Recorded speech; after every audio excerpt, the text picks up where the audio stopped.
Come in here a lot. Whenever I first came into the hospital, feels like you can come out down here to think, especially when you're struggling with thoughts and stuff, you know. This little chapel at the Monroe Carroll Jr. Children's Hospital at Vanderbilt brings a certain quiet comfort to 17-year-old Gabe Gingrich. And quiet comfort is something he's needed after these last few months. After experiencing unusually high blood pressure, Gabe was taken by ambulance from his hometown of Bowling Green to Vanderbilt. I almost felt like I was about to have a stroke. It was very scary for Mom Lita. They found that his kidneys were completely shut down. I needed to start dialysis. It was just kind of like a shocker. A lot to take in, you know what I mean? At the hospital, Gabe met some people. There was staff chaplain Lisa C. Herman. This is our interfaith chapel. When I think about it, I think about a respite from tubes and machines. Gabe also met Darnell Clay. Darnell works in nutrition services, but he also knows the difference made around here with a little music. I played for cancer patients. Music has been calming people for generations. And so, on the first day Gabe could leave his hospital room, his mom wheeled him into the chapel and...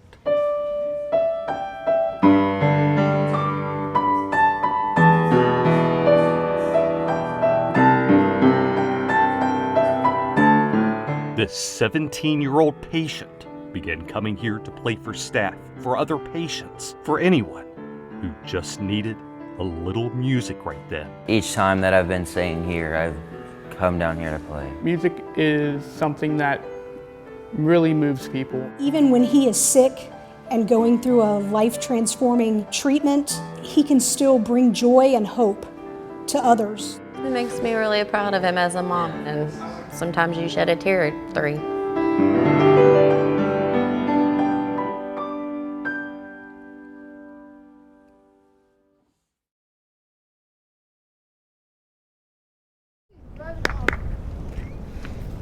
Taking out a little time to spend together can only make a family stronger.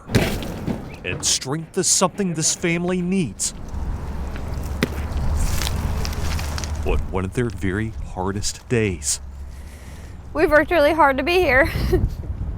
Mark and Terry Kennedy loved the home they shared with 8 kids on West Hoyt and Monterey. They woke us up, smoke. I was actually born and raised here. This house has been in the family for a very long time. In the earliest hours of the morning, 14-year-old daughter Maddie felt something was wrong. I smelled burning wood. She told brother Izzy. I got up, started walking around the house. He was screaming for us to get out of bed. I thought something was burning. We got the kids out. Smoke was just pouring. We watched for 4 hours as our house burned down. Fire crews are still investigating what caused this. Terry's wedding dress is damaged. Our house got burnt. Then their son Jackson, who'd raised more than $300 for jump rope for Heart, now gone. But despite everything, the kids are still playing, still smiling. Because of what Maddie noticed and Izzy jumping into action, everyone in that house is okay. Let me see it. You can wear them one day. Oh, Dad. Yeah. Oh, my God. I think that we had a couple angels watching over us. We just kind of got to look into each other and find the good that we can take out of it. It's okay. Yeah, we're alive. That's the best thing we can ask for today. They know that we're going to take care of them and that we're always going to be here. We're going to figure it out as a family. We joined the church in 1965. There's a place that has long brought comfort to Pam McBride. It's in here. This is a sanctuary. At Little West Fork Baptist Church in Clarksville. And again today, You can come in here and everything is just like it should be. it's a place of calm and quiet in the midst of what's just outside. Pam was at home in the church parsonage when her family got the alert, tornado. They ran in here within seconds of the window shattering feet away. It felt like our whole house was just rising. And then it just went calm. It was done. What Pam found as she walked out was damage all around her Britton Springs Road home, a tree fallen on a neighbor's house, businesses across the street leveled. And there was also this. I looked up and this church is gone. The original Little West Fork Baptist Church building, a true piece of Tennessee history, was crushed. About 205 years old. It's devastating. In the middle of all the work, no one immediately had pictures of the old church building, with the exception of this, in a little Christmas ornament from the building's 200-year anniversary. It was originally built at the end of Britton Springs Road, and it was brought down here on logs and oxen. Pam says the original building hasn't been used at all in the past 10 or so years, as the congregation has long moved into the newer, bigger church building next to it. That building has damage. Other side of the building, the roof is completely off. But Pam is hopeful her congregation can return soon. And though this is a time to work. Good Samaritans, this man just came up in my yard a while ago and asked, can I help? Pam says it's good to know so close by. There is still this place of quiet and comfort. It's so reassuring. There is so much good in this world.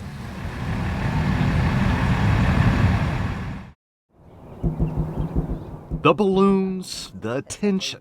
Paulette Holland of Cookeville doesn't like celebrating birthdays. I just didn't care about them. But having her daughters around I'm the youngest here. and having a whole lot of other people she loves stop by, she'll take those parts. The reason Paulette doesn't like birthdays goes all the way back to 1967 Chicago, her 16th birthday, the day she gave birth to her first child, Bobby. I wanted the best for him, and I knew at the time at 16 I was not the best. I met these good Christian people. They couldn't have any children.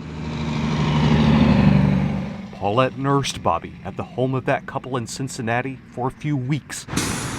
The couple bought Paulette a Greyhound ticket back to Chicago after they'd adopted Bobby. It's heartbreaking to have to give something up like that. But then I felt like you did the best for your baby. I longed to just turn around and go back and try to undo, but the papers were signed and I could not. I wanted to die because that told me he's no longer your baby anymore. He's gone. For 56 years, Paulette's constantly wondered where her child ended up.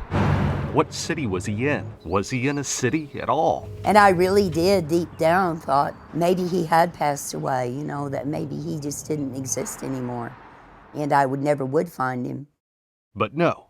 As it turned out, just as Paulette looked for Bobby, there was someone out there looking for Paulette. You see, after some searches, Bobby's daughter found Paulette's family in Cookeville and reached out to one of Paulette's daughters. And she said, "We found your baby boy."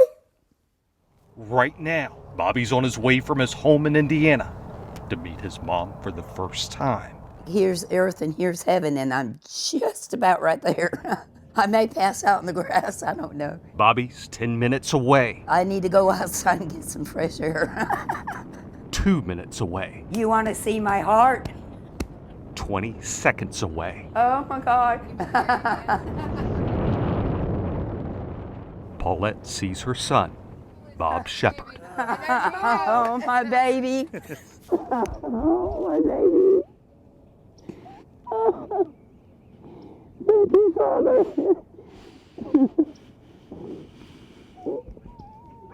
And Bob has with him a whole lot of guests, family Paulette's never met. Make yourself at home because this is your home. This is God. This is totally God. He did this. 56 years. It's awesome. Oh, you smell good. It's kind of been a hole there forever, so really wanting to get to know her and find her. Yeah. So it's wonderful. Okay. After all those years of having so few pictures of her son, Come. Come. it's time to make more. Happy birthday, Paulette.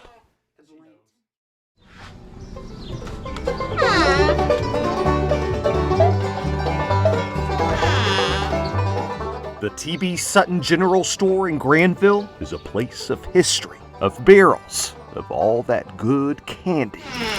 A place where people come on in for a little music. We welcome you tonight to Sutton Old Time Music Hour here at T.B. Sutton General Store in Granville, Tennessee. The show goes from here to radio stations all over the world. It happens every Saturday night. We have old time and bluegrass groups here. Host and manager Jimmy Bilbrey. Make welcome the Tinos. Is just about to bring another act up to the mic. But before that, let me take you out to meet that act. That's Amanda Thomas of Kingston, but she's not actually who's playing at the show. He is.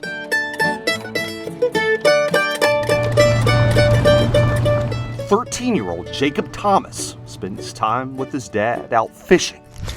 Something's jumping over there. And spends time with his mom and sister Alyssa in these front porch jam sessions. Sometimes it can turn out really cool, and sometimes it can turn out, what the heck was that?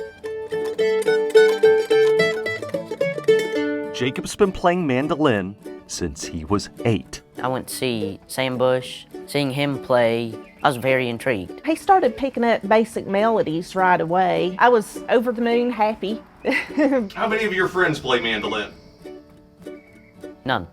And sometimes it makes me feel a little sad because by the time this generation goes, there might not be anyone that wants to carry bluegrass music on at all. And that's why, back at the store, Jimmy launched Bluegrass for Kids. Each week, a kid will play a song with the scheduled act on the show. It's just a shot in the arm for their confidence and getting them in front of an audience. They're trying to get more kids interested in bluegrass music. It's really a neat thing to see the young people taking it up. At this time, we're going to have our special guest come up and play a song on his mandolin for you. Let's make welcome Jacob Thomas.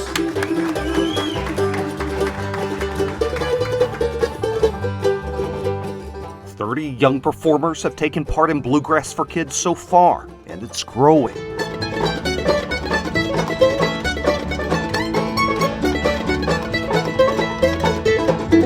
And as for the next kid who might be ready to take this stage, well, they may not have to look very far. It gives me a bit of pride knowing that I am carrying on music that's been going on for who knows how long. I can only hope that that would be the case. If so, that'd be awesome.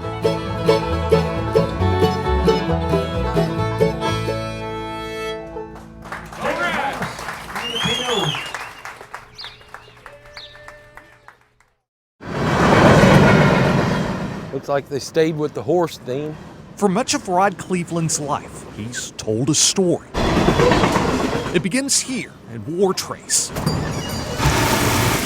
Some really old buildings. It involves a man, an old railroad, and wire clothes hangers.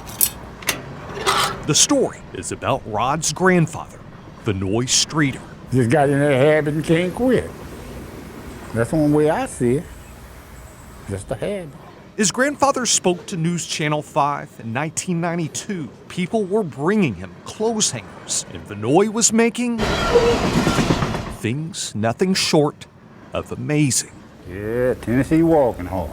There's the airplane, there's the bathroom, there's the commode, and there's the roll of toilet paper right there. That's pilot and co-pilot. It's intricate work with simple beginnings. When he was young, he had brothers and sisters. They were poor. When they would see toys in the window, they knew they couldn't buy them, but he decided, well, I'll make them. Get wire from the old barns, maybe picking it up along the railroad tracks, and he would make toys for his brothers and sisters. Vanoy's friends and fans include Francis Bates, president of the Tennessee Walking Horse National Museum. Fantastic at what he did. Billy Phillips, owner of Bluebird Antiques and Ice Cream Parlor in nearby Bell Buckle. He just said, I'm just working wire. Margaret Britton Vaughn, Tennessee Poet Laureate. We'd sit and talk, and he'd just twist that wire and and didn't even look down, just twisted. This is, of course, is Model T, and when you turn the steering wheel, it actually turns the wheels. That is a horse-pulled hearse, a casket with a wire body in it. This is Tina Turner. She's not only holding a microphone and in high heels, but she has her infamous fringe skirt, like she was rolling on the river in. The good Lord gives people different gifts. He would just take wire and make magic. He'd even say anyone could take clothes hangers and do this, but... Lord, no, honey. Absolutely not. Oh no, I wouldn't dare. If you've ever tried to bend a coat hanger, it's almost impossible. But there is someone who inherited the talent. It's Fenoy's grandson, Rod. He'd be sitting there and he'd say, sit down there and I'll learn you something. Evidently, I did learn something from him. When I start a piece, I just figure out what it is that I want to make, and I start with a frame. Once I get the body to where I want it, I'll put the legs and the feet on. Carrying on the family tradition, Rod's pieces have only gotten more elaborate. This is a Arleigh destroyer. Fenoy Streeter died in 1998. He is not forgotten. The grandson tells his story not just through words, but through wire. Francis has some pieces at the museum. Billy's window is now filled with Fenoy's pieces. And as for Margaret, well, just listen. The poem is titled Fenoy Streeter, World of Wire. He knew not what he left behind, art that would last in time. A quiet man, unassuming, held wire that was blooming. Twisted wire from his art, bent images from his heart. He's in heaven where angels sing, twisting coat hangers to make angels' wings. God made our world to turn with bliss. Streeter made ours with a twist. I wanted to make pieces and I wanted to keep him alive, I guess. And I guess it's turned into now I'm telling his story.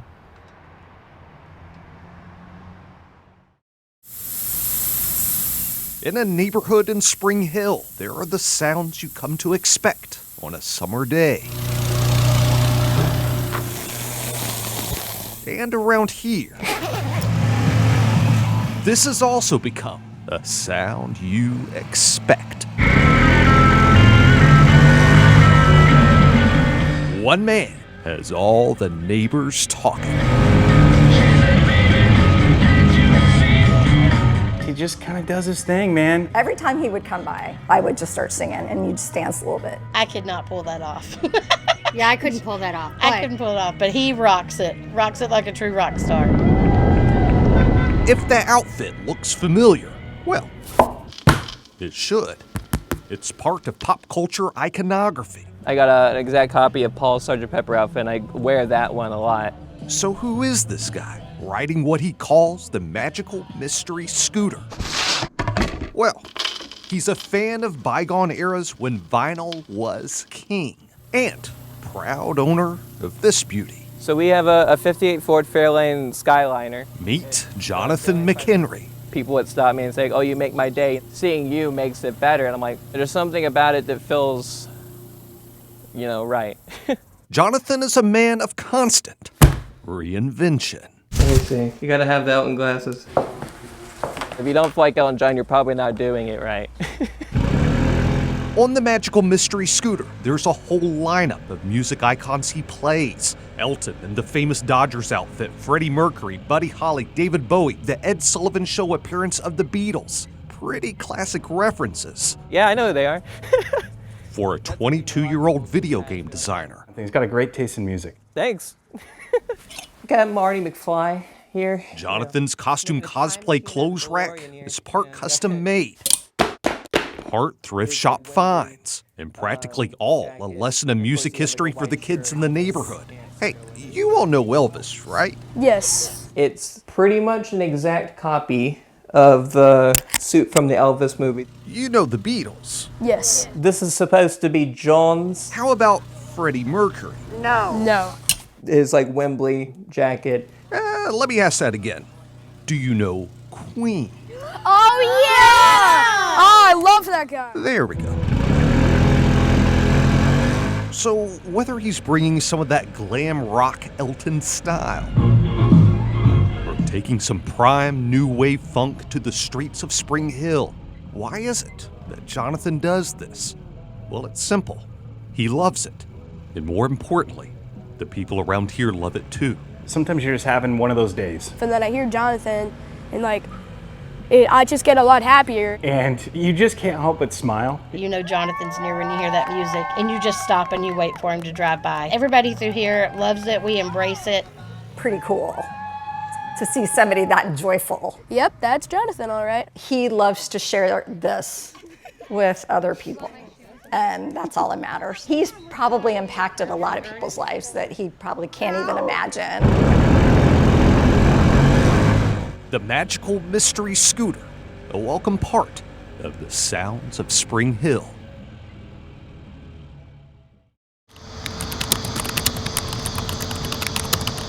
It's a tradition. It's been here probably for over 100 years. It's always been called Jackson County Sentinel. Her official title is office manager, but that doesn't begin to explain the work of Donna Breeding. I juggle our ads for the newspaper. I go out and get stories for the newspaper. The paper's a glimpse of Gainsborough. And we care about each other. We want to know what's going on with everybody. There's local news, flashbacks to the area's past, taken from large books of archive material. There's profiles of businesses, something loved by local Peter Kessler of the Stolen Coin Oyster Bar and Bistro. And it's a great little local paper. It's just very important to have a local paper. This is the only newspaper that we have. But after years of working hard in here, on August 4th, Donna's typing stopped. Get a phone call. We no longer have a job. I was in shock. I didn't know what to say. I was speechless. The company closed 4 Tennessee papers that day. It upset this whole community because this Jackson County Sentinel is the only newspaper they've known. If we don't have that, they don't have no news. It was very disheartening. You can't do that to this little town. After more than 100 years, this was the end for the Jackson County Sentinel. Or at least it was, for 7 days. I got a phone call and every one of us got our jobs back. Daniel Richardson is the CEO of Magic Valley Publishing. He's reopened the 4 closed papers, the Fentress Courier, the Livingston Enterprise, the Citizen Statesman, and the Jackson County Sentinel. That was a blessing from God. That's what it was. The LLC still exists, they're still operating, and they still got funds available. So Daniel stepped in as a private contractor to get the papers back going. Daniel hopes in getting staff back in place and making improvements to content, there will be interest to new buyers for these papers. According to data gathering platform Statista, between 2004 and now, we have lost close to a third of our weekly publications. That's between either newspapers closing or merging with other papers. Of course, Daniel knows those challenges, but he says this is worth his efforts. Nobody else is covering the news in the small town. News organizations are critical to the health of any community. And so, Donna's back at it. The office manager, who does it all. Just like a complete 360. It was just like, it's really good to have back in the community. Daniel stepped in to build these papers back up and better. We're ready for it.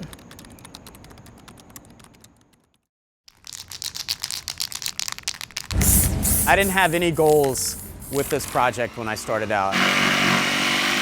However people take it is how they take it. People all over Nashville have spotted these little works of art, some of them in progress right here, right now. Sarah Way over at East Nashville seen them. We would see them kind of on some people's fences or maybe on the back of a stop sign. Tammy Fireball at Live True Vintage has seen them too. I didn't know what the story was. I still don't know what the story is. And so has Taylor Wooten at Branded Tattoo Company. I wanted to know who it was and where it came from. Well, it's an artist who places his work quickly, not wanting to be seen. Though this time... You caught him in the act, though? Yeah, I did. Mike Anderson saw him. It's called Kid Oak. I like that. I like to see street art and stuff like that. I love to see people express themselves. This is something that's been going on for 10 years now. An artist has made hundreds of kid oaks and placed them around the city. Every time I saw him, I'd be like, hey, there's another one. Hey, look at that. Hey, hey.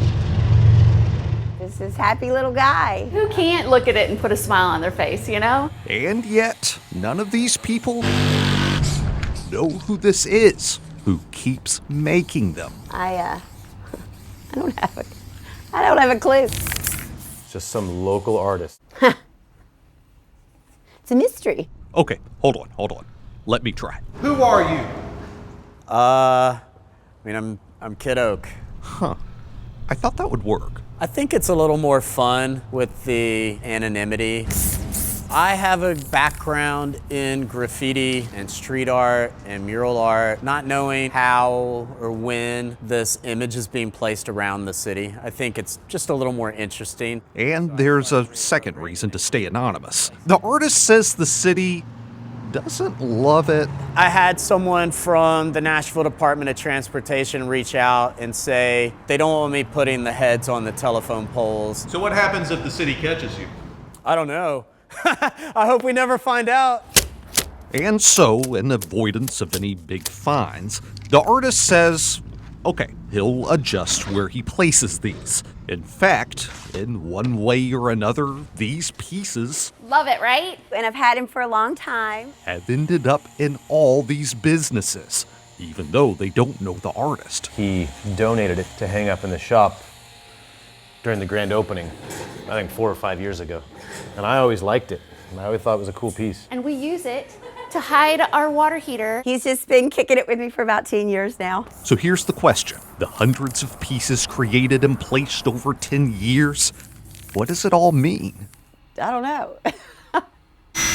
Well, the artist's answer may not be what you expect. I think Kid Oak is a great representation of Nashville. We have so much history and infrastructure that has old hickory attached to it. An old hickory tree, that's very Nashville. It's the acorn, it's the baby, it's the Kid Oak. I feel that little warm and fuzzy when you see it. It just looks, it's like this cute little thing that's just like, ah. It just brings me joy. Keep going, man. Keep hanging art. Don't stop. Whoever you are, don't stop hanging art.